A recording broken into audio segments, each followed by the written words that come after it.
ഏറ്റവും കൂടുതൽ ജൂതന്മാരെ ലോകത്തുനിന്ന് ഇല്ലാണ്ടാക്കിയത് ക്രിസ്ത്യാനിറ്റിയാണ്. അല്ലെങ്കിൽ ക്രിസ്ത്യൻ മത പരിവർത്തനത്തിൻ്റെ സമയത്തും ഇത് മറച്ചു വെച്ചിട്ടാണ് ഇപ്പം നമ്മുടെ രാജ്യത്ത് മുസ്ലിം മതമാണ് അല്ലെങ്കിൽ ഇസ്ലാമാണ് ജൂതർക്ക് ഏറ്റവും കൂടുതൽ ശത്രു. അതുകൊണ്ട് ഇസ്ലാം മതത്തിൽ അല്ലെങ്കിൽ ഇസ്ലാം കൺട്രീസ് ഇല്ലാണ്ടാവണം എന്നുള്ള ഒരു വേർഷനിലോട്ട് നമ്മുടെ ലോകം മാറ്റിമറച്ചത് ഇപ്പം നമ്മൾ കാണുന്ന അമേരിക്കൻ ശക്തികളും അതുപോലെ തന്നെ യൂറോപ്യൻ ചില രാജ്യങ്ങളും പിന്നെ നമ്മുടെ ഇസ്രായേലുമാണ്. അവർക്കെതിരെ സംസാരിച്ചത് അതല്ലെങ്കിൽ അത്രയും പ്രോഗ്രസീവായിട്ട് ചിന്തിച്ചിട്ട് അങ്ങനെ രാജ്യം ഉണ്ടാവാൻ പാടില്ല എന്ന് പറഞ്ഞത് നമ്മുടെ മഹാത്മാഗാന്ധിജി മാത്രമായിരുന്നു.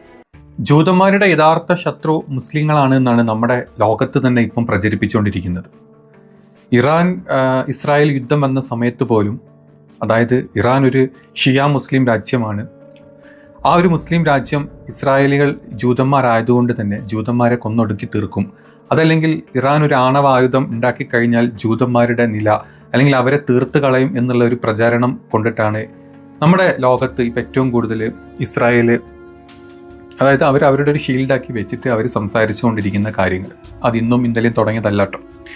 ഈ ഒരു ടൈം ജോർജ് ബുഷ് 2001-2002 ടൈമിലാണ് ഒരു അമേരിക്കൻ്റെ പദ്ധതി തന്നെയാണ്. അതായത് അന്ന് ജോർജ് ബുഷ് ഭരിച്ചുകൊണ്ടിരിക്കുന്ന സമയത്ത് അമേരിക്കൻ വിദേശകാര്യ സെക്രട്ടറി ആയിട്ടുള്ള ആളാണ് ഈ ഒരു ടേം ഫസ്റ്റിന് മുന്നോട്ട് ഇത്രയും കൂടുതലായിട്ട് മറ്റ് ലോക രാജ്യങ്ങളുടെ ഇടയിലോട്ട് വെക്കുന്നത്.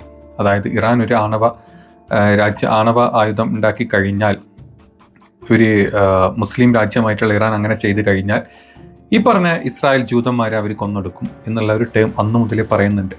ഇറാൻ ഇതാ ഇന്ന് ആണവായുധം ഉണ്ടാക്കും, നാളെ ഉണ്ടാക്കും, മറ്റന്നാൾ ഉണ്ടാക്കും, എപ്പം വേണമെങ്കിലും ഇറാൻ ഇത് ഉണ്ടാക്കും എന്നും പറഞ്ഞിട്ട് ഇറാനെതിരെ തിരിഞ്ഞിട്ട്, അല്ലെങ്കിൽ ഇറാനെതിരെ ഇസ്രായേലും ഈ പറഞ്ഞ അമേരിക്കൻ ഇത്രയും കാലത്തെ ഭരിച്ചിരുന്ന ആളുകളും പറഞ്ഞുകൊണ്ടിരിക്കാൻ തുടങ്ങിയിട്ട് 10, 20, 30, 40 വർഷങ്ങളായി. ഇതുവരെ ഇറാൻ അങ്ങനെ ഒരു സംഭവം ചെയ്തിട്ടുണ്ടാവും, അത് ചെയ്തുകൊണ്ടിരിക്കുന്നുണ്ട്. പക്ഷേ അങ്ങനെ സംഭവം ഇതുവരെ അവരുണ്ടാക്കിയിട്ടില്ല. എങ്കിൽ പോലും ഇങ്ങനെ ഒരു ടേം സംസാരിച്ചിട്ട് അമേരിക്കയും ഇസ്രായേലും എന്തിനിങ്ങനെ ചെയ്യുന്നത് എന്നുള്ളത് നമ്മൾ ആദ്യം ചിന്തിക്കണം.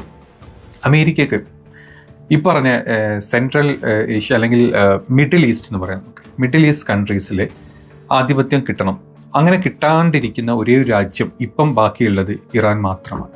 അതിനു മുമ്പ് ഇറാഖ് ഉണ്ടായിരുന്നു. അപ്പം അമേരിക്ക എന്ന് പറഞ്ഞിട്ടുള്ള ആ ഒരു രാജ്യത്തിൽ അവരുടെ ലോക പോലീസായിട്ടുള്ള അവർക്ക് കംപ്ലീറ്റ് കൺട്രോൾ, വേൾഡിലുള്ള കംപ്ലീറ്റ് കൺട്രോൾ കിട്ടണമെങ്കിൽ ഈ പറഞ്ഞ മിഡിൽ ഈസ്റ്റ് സൈഡിലോട്ട് ഇനി ചിന്തിച്ച് കഴിഞ്ഞാൽ, അവിടെ ഇനി സെൻട്രൽ ഏഷ്യ സൈഡിലോട്ട് ചിന്തിച്ച് കഴിഞ്ഞാൽ ഇറാഖിനെ അവർ ഇങ്ങനത്തെ പല കാര്യങ്ങളും വെച്ച് അവർ ഡയറക്റ്റ് ഹിറ്റ് ചെയ്ത് അവർ തകർത്തു. ആ രാജ്യത്ത് ഒരു പാവ സർക്കാരുണ്ടാക്കി അമേരിക്കൻ്റെ അധീനതയിൽ കൊണ്ടുവന്നു.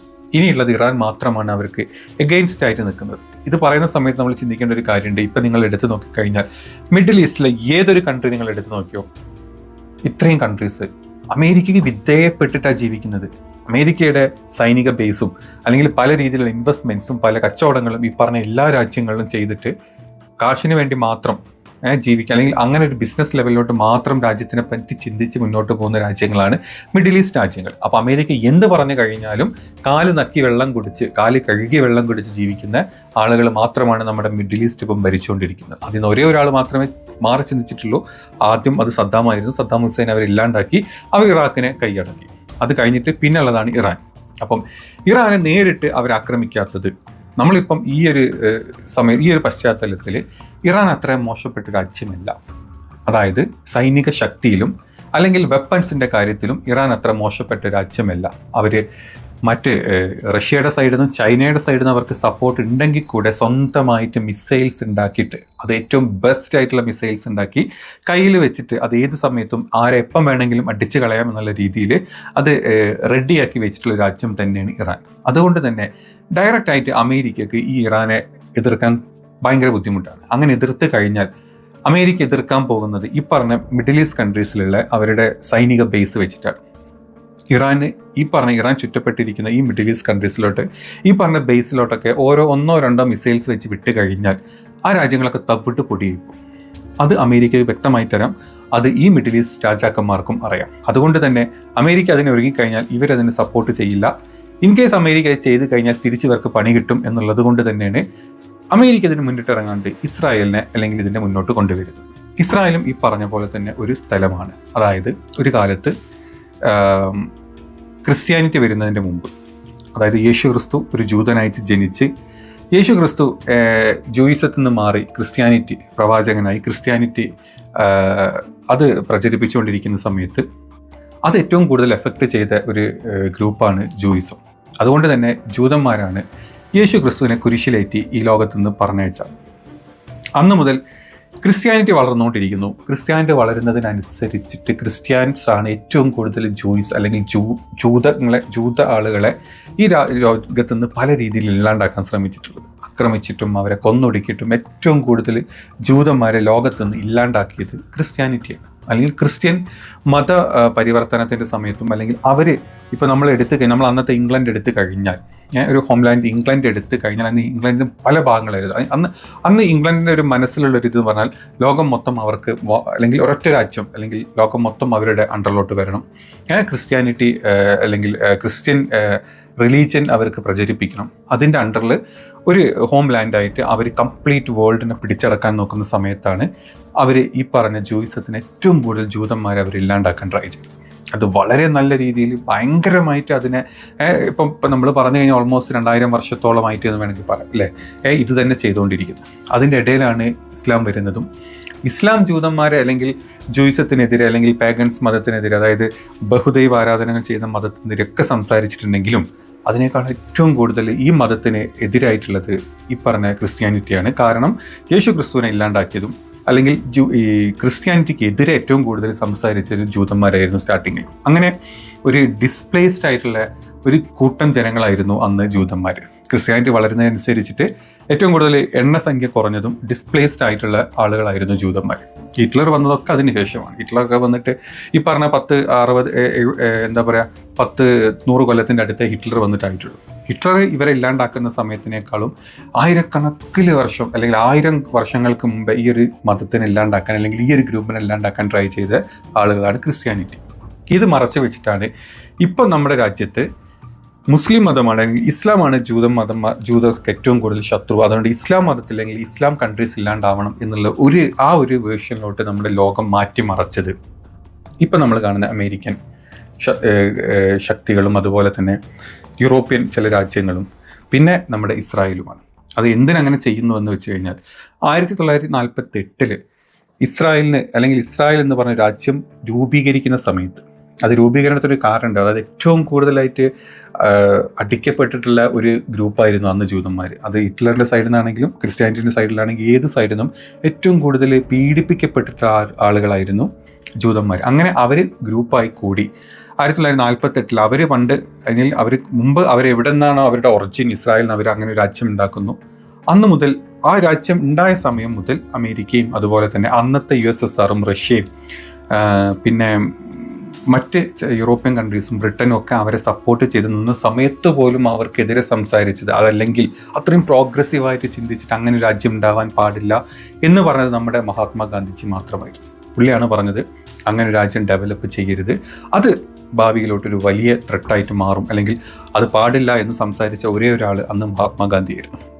ഇന്ന് USSRും അമേരിക്കയും വലിയ ശക്തികളായി നിൽക്കുന്ന റഷ്യയാണ് അന്നത്തെ USSRും അമേരിക്കയും ബ്രിട്ടൻ. ഇന്ത്യ സ്വാതന്ത്ര്യം 47 കിട്ടി. അതിനുശേഷം ഇന്ത്യ ഭരിച്ചുകൊണ്ട് അല്ലെങ്കിൽ ലോകത്തിൻ്റെ പല ഭാഗങ്ങൾ ഭരിച്ച ഈ 3 രാജ്യങ്ങളും അവരെ സപ്പോർട്ട് ചെയ്ത് അല്ലെങ്കിൽ അങ്ങനെ രാജ്യം ഉണ്ടായിക്കോട്ടെ, എത്രയും കാലം പീഡിപ്പിക്കപ്പെട്ടിട്ടുള്ള ഒരു സമൂഹം രാജ്യമാവട്ടെ എന്ന് പറഞ്ഞപ്പം അതിനെതിർത്ത ഒരേ ഒരാൾ മഹാത്മാഗാന്ധിജിയായിരുന്നു. അതിനുശേഷം ഗാന്ധിജി മരിക്കുന്നു, വെടിയേറ്റ് മരിക്കുന്നു. അതിനുശേഷം അങ്ങനെ ഒരു എതിർപ്പ് ഇവർക്കെതിരെ ആരും വരുന്നില്ല. അങ്ങനെ ഈ രാജ്യം 1948 മെയ്യിലോ ജൂണിലോട്ടാണ് ഈ രാജ്യം ഉണ്ടാകുന്നത്. അപ്പം അങ്ങനെ ഉണ്ടായിട്ടുള്ള രാജ്യമാണിത്. അന്ന് മുതൽ നിങ്ങൾ ചിന്തിക്കണം, അന്ന് മുതൽ ഈ രാജ്യം അല്ലെങ്കിൽ ഈ ഒരു ഗ്രൂപ്പ് ഓഫ് അതുവരെ പീഡിപ്പിക്കപ്പെട്ടിട്ടുള്ള ഈ ഒരു ഗ്രൂപ്പ് അന്ന് മറ്റുള്ളവരെ പീഡിപ്പിക്കാൻ തുടങ്ങി. സ്റ്റാർട്ടിങ് തന്നെ പലസ്തീൻ എന്ന രാജ്യത്തിന് അവർ മുറിച്ച് അവരെടുത്ത് ആ ഒരു രാജ്യത്തിന് ഒന്നുമല്ലാണ്ടാക്കി. അത് കുറേ കൃഷിക്കാരുള്ള ഒരു അറബ് രാജ്യം മാത്രമായിരുന്നു, വലിയ സമ്പന്നരൊന്നും അല്ലാത്ത രാജ്യമായിരുന്നു പലസ്തീൻ. അവിടുന്ന് ആ രാജ്യത്തിന് അവർ കയ്യിലാക്കി. അവരുടെ ബുദ്ധി വെച്ചിട്ട് ഇസ്രായേലീസിനെ അല്ലെങ്കിൽ ജൂതന്മാരുടെ ബുദ്ധി വെച്ചിട്ട് അവർ അമേരിക്കനെ കൺട്രോൾ ചെയ്യാൻ ട്രൈ ചെയ്തു. അവർ മറ്റ് പല രാജ്യങ്ങളും കൺട്രോൾ ചെയ്യാൻ ട്രൈ ചെയ്തു. അവരുടെ ബുദ്ധി ഉപയോഗിച്ചിട്ടായിരുന്നു അവരുടെ ആ ഒരു കൺട്രോൾ. അങ്ങനെയാണ് അവർ മുന്നോട്ട് കയറി വരുന്നത്. അങ്ങനെ 1948 മുതൽ ഈ പറഞ്ഞ 2025 വരെ അമേരിക്കയുടെ സപ്പോർട്ട് കൊണ്ടും ബ്രിട്ടൻ സപ്പോർട്ട് കൊണ്ടും മറ്റു പല രാജ്യങ്ങളുടെ സപ്പോർട്ട് കൊണ്ടും അവരായിട്ട് ഉണ്ടാക്കിയെടുത്ത അല്ലെങ്കിൽ നമ്മളൊക്കെ പേടിച്ചുകൊണ്ടിരുന്ന ഇസ്രായേലിനെ തൊട്ട് കഴിഞ്ഞാൽ ഒരു രാജ്യത്തിനും ഈ ലോകത്ത് അല്ലെങ്കിൽ ഈ ഒരു ലോകത്ത് പിടിച്ചു നിൽക്കാൻ പറ്റില്ല, അവരുടെ ആയുധ ശക്തി അല്ലെങ്കിൽ അവരുടെ അയൺ ഡോം സിസ്റ്റം, അങ്ങനെ പല കവചങ്ങളാൽ മൂടിപ്പെട്ടിട്ടുള്ള ഇസ്രായേലിനെ ഒരു ഈച്ചക്ക് പോലും തൊടാൻ പറ്റില്ല എന്നുള്ള ഒരു സ്യൂഡോ എന്താ പറയുക, ഒരു പത്മവ്യൂഹമാണ് അവരോട് ഉണ്ടാക്കിയിരുന്നത്.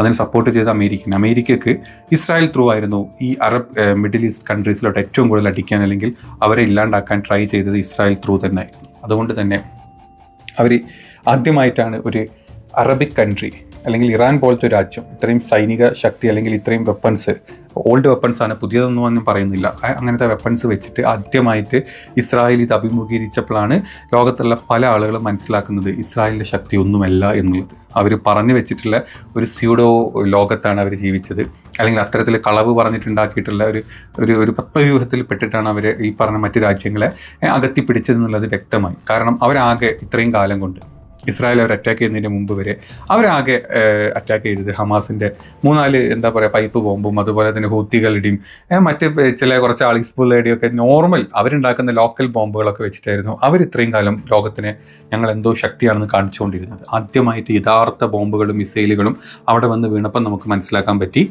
അടിക്കേണ്ട പോലെ അടിച്ചു കഴിഞ്ഞാൽ ഇസ്രായേൽ വിൽക്കും എന്നുള്ളത്.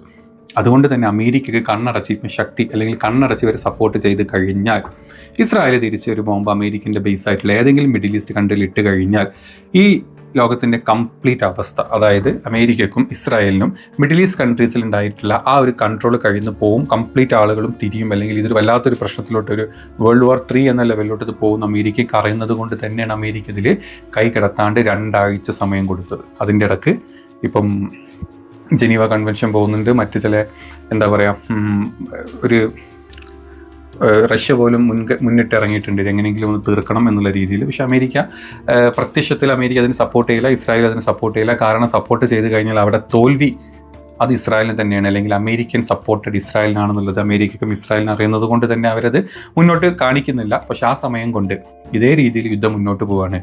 കൂടാത്തതിന് റഷ്യയുടെയും അതുപോലെ തന്നെ ചൈനയുടെയും കംപ്ലീറ്റ് വെപ്പണൽ സപ്പോർട്ട് കൂടെ ഇറാന് കിട്ടിക്കഴിഞ്ഞാൽ ഇസ്രായേൽ എന്ന രാജ്യം തവിടുപൊടിയും. അത് നമുക്ക് എല്ലാവർക്കും അറിയാം. പക്ഷേ അപ്പോൾ ഈ 2 വീക്സിൻ്റെ ഇടയ്ക്ക് പറഞ്ഞത് ട്രംപാണ്, അമേരിക്കയാണ്, പുള്ളി ഏത് സമയത്തും അങ്ങോട്ടും ഇങ്ങോട്ടും ചാഞ്ചാടി ചിന്തിക്കുന്ന ആളാണ്. സ്വന്തം കാര്യം, സ്വന്തം ബിസിനസ്, സ്വന്തം ആസ്തി, സ്വന്തം അസ്തിത്വം, സ്വന്തം എന്താ പറയുക നിലനിൽപ്പ് മാത്രം ചിന്തിച്ച് ജീവിക്കുന്ന ട്രംപാണ് മറുവശത്തുള്ളത്.